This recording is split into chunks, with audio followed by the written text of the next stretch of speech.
বাইরে ঝমঝমিয়ে বৃষ্টি হচ্ছে আর ঘরে যদি নিজের পছন্দের ঝাল ঝাল করা একটা মাছের ঝোল থাকে তাহলে আর কি চাই বলেন তো।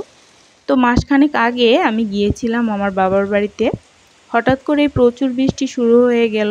তো আমি বাবাকে বললাম কিছু ছোট মাছ খাওয়ার কথা, যেহেতু বাইরে থাকা হয় ছোট মাছ খুব একটা খাওয়া হয় না।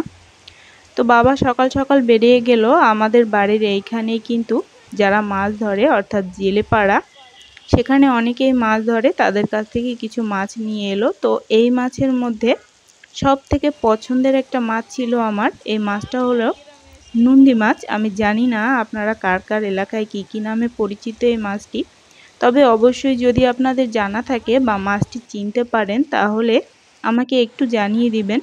তো মাছটা মা এখানে খুব ভালোভাবে কেটে ধুয়ে পরিষ্কার করে নিয়েছে। এরপরে এর মধ্যে লবণ হলুদ দিয়ে মাখিয়ে নিতে হবে। এভাবে মাখিয়ে মাছটা কিছুক্ষণ রেখে দিতে হবে। মাছটা যেহেতু এই মাত্রই ধরে আনা একদম জ্যান্ত মাছ, এই মাছটা কিন্তু বেশিক্ষণ রাখা যাবে না, মাছটা নরম হয়ে গেলে আর খেতে মজা লাগবে না। তো মাছটা মাখিয়ে একটা সাইডে রেখে দিয়ে কিছু ধনিয়া আর জিরা একটু ভেজে নিতে হবে। এরপরে এর সাথে শুকনা মরিচ দিয়ে বেটে নিতে হবে। মরিচের পরিমাণটা আমি একটু বাড়িয়ে দিয়েছি, কারণ ঝাল ঝাল হলে এই মাছটা খেতে একটু বেশি মজা লাগে। তো এবারে মাছগুলোকে একটু ভেজে নিতে হবে, খুব বেশি কড়া করে ভাজা যাবে না, তাহলে মাছের টেস্টটা একদমই নষ্ট হয়ে যাবে। তো মাছটা বেশ খানিকটা নরম, একটু হালকা হাতে মাছগুলোকে একটু ফিরিয়ে নিতে হবে। যদি সব মাছগুলো একবারে ফিরিয়ে নেওয়া যায় তাহলে বেশি ভালো হয়। মাছটা নামিয়ে নিয়ে সরিষার তেল গরম করে গোটা জিরা আর শুকনো মরিচ আমি ফোড়ন দিয়ে দিয়েছি। এবারে যে মশলাটা বাটা হয়েছিল সেই বাটা মশলা সমেত এখানে ঝোলের জন্য জল দিয়ে দিয়েছি, সামান্য একটু হলুদ আর পরিমাণ মতো লবণ দিয়ে এবারে ঝোলটাকে বেশ খানিকক্ষণ একটু ফুটতে দিতে হবে। কিছুক্ষণ ফুটে আসার পরে এবারে এই ফুটন্ত ঝোলের মধ্যে আমরা মাছটা অ্যাড করে দিব।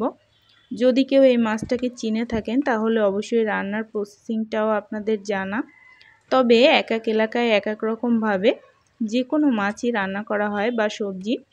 তো আপনারা কিভাবে রান্না করেন সেটা আমাকে জানাতে পারেন। আমার ফেসবুক লিংক দেওয়া থাকবে, অবশ্যই আপনারা সেখানে ফলো দিয়ে আমার পাশে থাকতে পারেন। তো যাই হোক, এবারে মাছটাকে একটু হালকা হাতে নাড়িয়ে দিতে হবে, তবে অবশ্যই ঝোলটাকে কিন্তু বেশ খানিকক্ষণ ফুটিয়ে নিতে হবে, যেহেতু আমরা মাছটা খুব বেশি ভাজি করিনি। অন্তত 10 থেকে 15 মিনিট এভাবে সুন্দরভাবে একটু ফুটিয়ে নিতে হবে। তবে এই সময় ঢাকা দেওয়া যাবে না, ঢাকা দিলে মাছটা কিন্তু বেশি নরম হয়ে যাবে, মাছটা ভেঙে দেওয়ার চান্সও বেড়ে যাবে। এবারে হালকা হাতে একটু নাড়িয়ে নিচ্ছি, এতে যত মশলা দেওয়া সবই দেওয়া হয়ে গিয়েছে। তো দেখুন ফাইনালি লুকটা এতটা সুন্দর লাগছে, দেখতে যত সুন্দর লাগছে খেতে কিন্তু তার থেকেও বেশি মজার। যদি আপনারা কেউ খেয়ে থাকেন তাহলে অবশ্যই জানাতে ভুলবেন না। আর যদি আপনার এলাকায় এটা খাওয়ার প্রচলন না থেকে থাকে তাহলে অবশ্যই একবার টেস্ট করে দেখবেন, আশা করি আপনাদের প্রত্যেকেরই অনেক ভালো লাগবে।